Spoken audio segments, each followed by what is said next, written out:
Hey guys, Patricia from Cypress Table. We have a double whammy for you today. First of all, we're going to be making homemade ricotta. If you've never made homemade ricotta, you are going to be shocked and amazed at how easy it is and how much more delicious it is than the creepy store-bought, tub ricotta that everybody says they like, but really they don't. Nobody likes that kind of ricotta. Well, I don't anyway. But also, it's peach season here in Florida, which is super exciting. We went out today during our social distancing. The peach farm was open, and they were so great. They had hand washing stations, and everybody was super far apart. It was such a great outing. So that was Deer Park peaches. So we went out there and got some delicious Florida peaches. You're going to see how much littler they are than the kind of infamous Georgia peaches, but they're just as delicious. It was a great day. All right, so we're going to start off with our homemade ricotta. So what I've got here in my pot is 2 quarts of whole milk. Definitely want to make sure that you use whole milk. You don't want to, use skim milk or 2% or anything like that. To that, we're going to add a cup of heavy cream.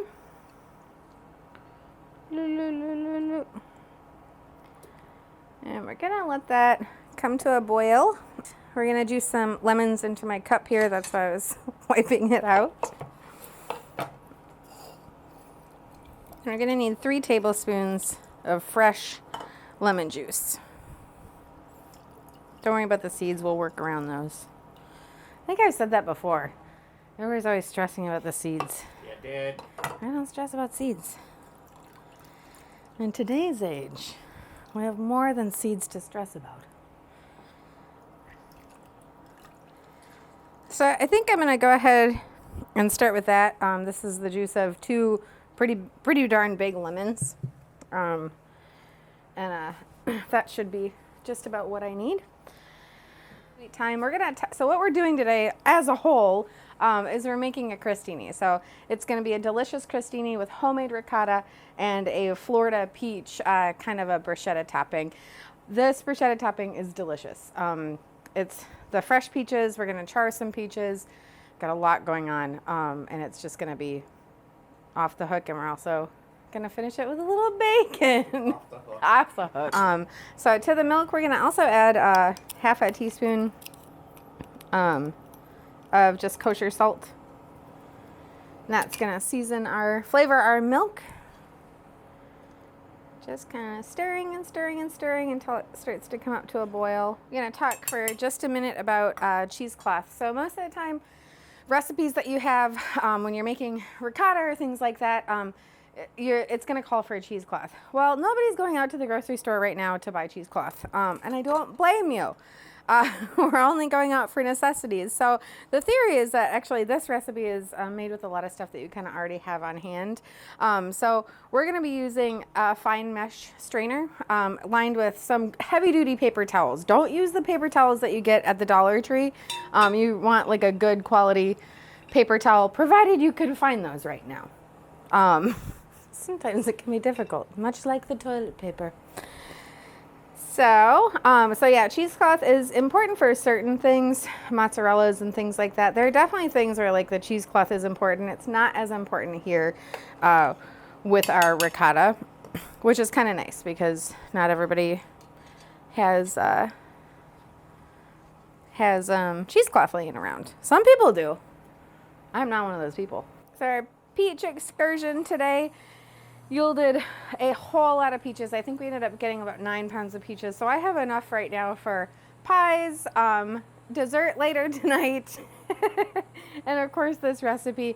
Again, Florida peaches are a little bit different. They're also a little bit more difficult to remove the pits from. And I'll show you that in a few minutes when we get started on that. Come to a boil! Oh, I see it. It's bubbling. This once you start to add the lemon juice to this and you start the curdling process, it's actually going to move pretty darn quickly. This is probably the longest part about making ricotta cheese is waiting for the milk to boil. So, good times. My mom used to give me warm milk when I was bummed out or sick or whatever. Warm milk. It's got such a particular smell. It's nostalgic. It smells like cows. And once you start to see this getting up and getting to a boil, like I'm seeing some bubbles happening now, you really kind of want to be pretty ready.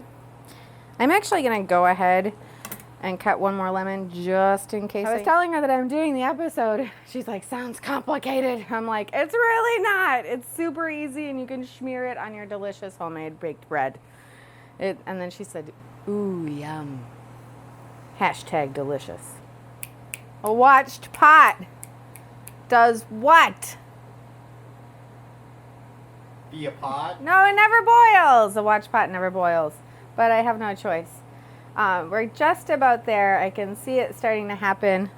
I'm getting really excited. Okay. Come on! Hello! Hello! Boil, boil, toil and trouble.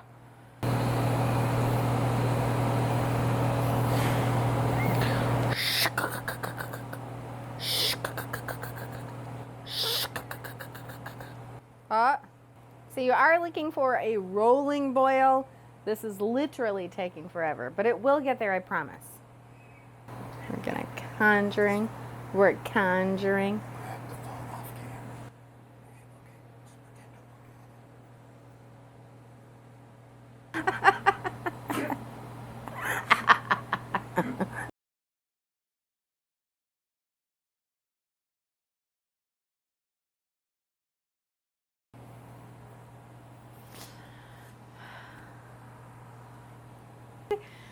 I think people get really like, it has to be perfect. Food should just be delicious. Like, that is the dealio. It should be delicious and tasty, and hopefully it looks pretty good. Getting closer.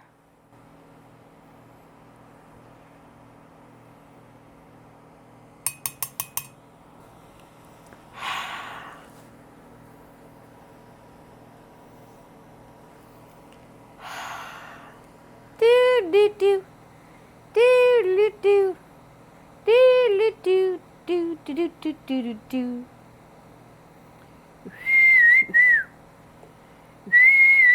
Ooh, the whistling is helping. This is crazy. Oh, there she blows.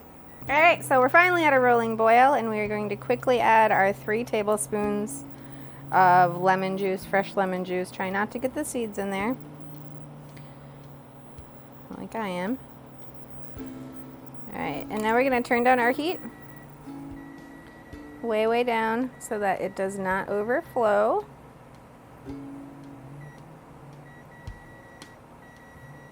And pretty much immediately, you're going to start to see those curds start to form, and it's starting to separate.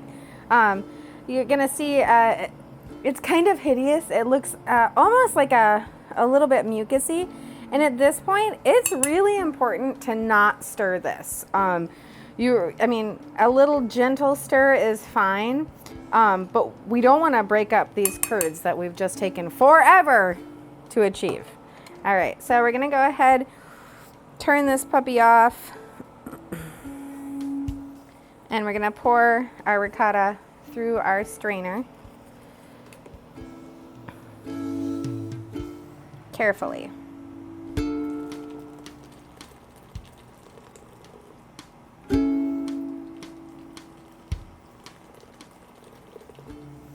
Whew!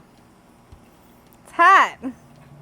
4 quarts of whole milk and a cup of heavy cream is only going to yield about 2 cups of ricotta. So I know it's a lot of milk and a lot of heavy cream, but I promise you it is so worth it. Once you guys kind of see this, it's just, and taste it, it's amazing.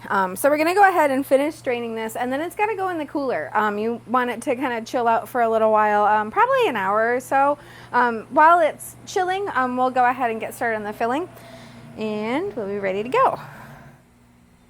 All right, so our ricotta is straining and cooling in the fridge. We're going to go ahead and get back to our peaches. So again, our dish today, it's really like a fun appetizer that you can make at home or after all this is over. Make it for your friends. two awesome things happening, our homemade ricotta and our delicious Florida peaches. Now, if it's not peach season where you are, you can definitely go ahead and make this with like good Georgia peaches or California peaches, whatever's in season. July is a great time for the Georgia peaches, that summertime big peaches. So this recipe is going to call for about 10 Florida peaches. So that would be about 4 big, serious Georgia peaches. So we've got a pan here, and we're going to go ahead and start heating that up.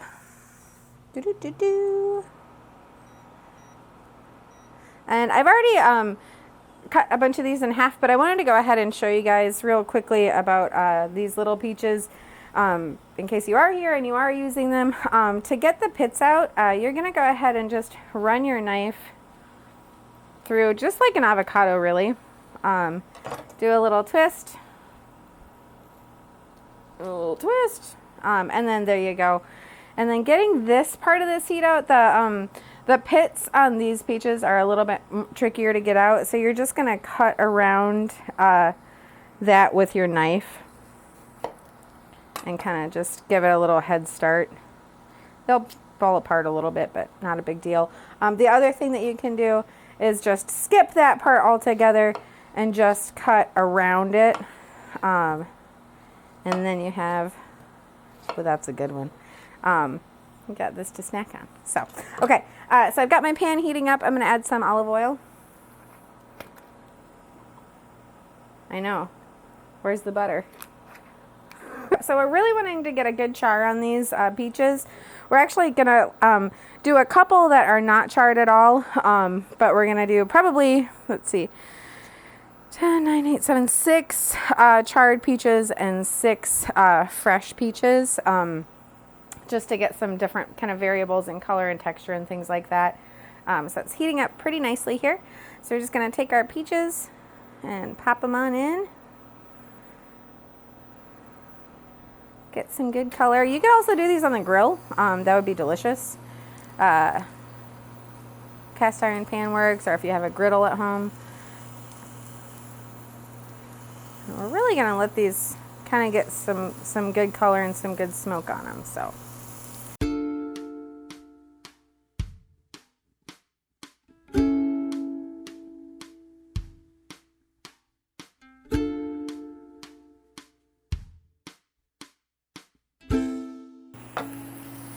Take a look.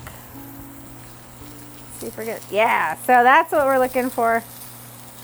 I'll show you that good color. So delicious. Just gonna swirl the pan a little bit. Make sure that everybody's getting some, everybody's having some fun. What's that? All right, so I'm going ahead. My neighbor gave me some rosemary, so we're gonna go ahead and chop up just like a half a good sized sprig. You don't want to go too heavy on this, but rosemary and peaches are so delicious together. I used to make a peach and rosemary barbecue sauce in a restaurant that I worked at years ago in Gainesville, Florida. And paired it with like chicken and goat cheese, and it was just so good. So definitely want to make sure that you use fresh rosemary for this. Hopefully you can still find it in the stores. Borrow it from your neighbor. So it's going to be a good tablespoon right into our bowl.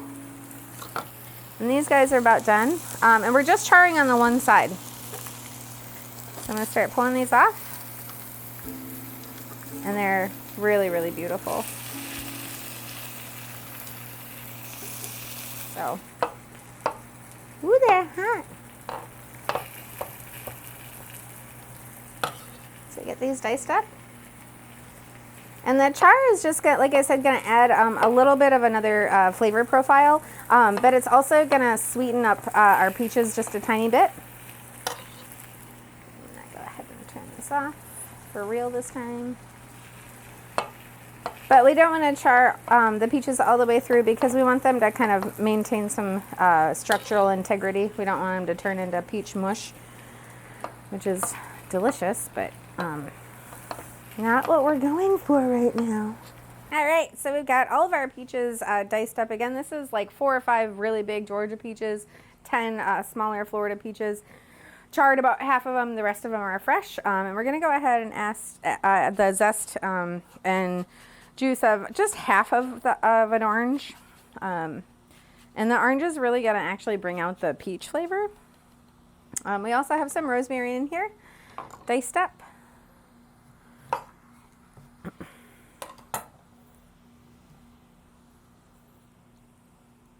And so to this, I'm gonna go ahead and add just a little bit of salt. Again, you know, just like in baking, a little bit of salt will bring out the sweetness. If you over salted this, it would be salty peaches, but just a tiny bit is just fine.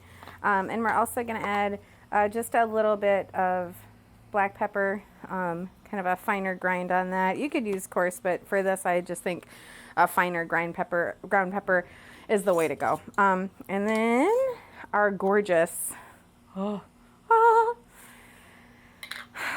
our gorgeous raw Florida honey to this. So we're gonna add a nice big dollop. And we're also gonna finish our bruschetta with a little bit of the honey. So we'll go ahead and just kind of toss this gently. My bowl is too small. And that's it. This is gonna be the topping for our amazing fresh homemade ricotta and peach bruschetta.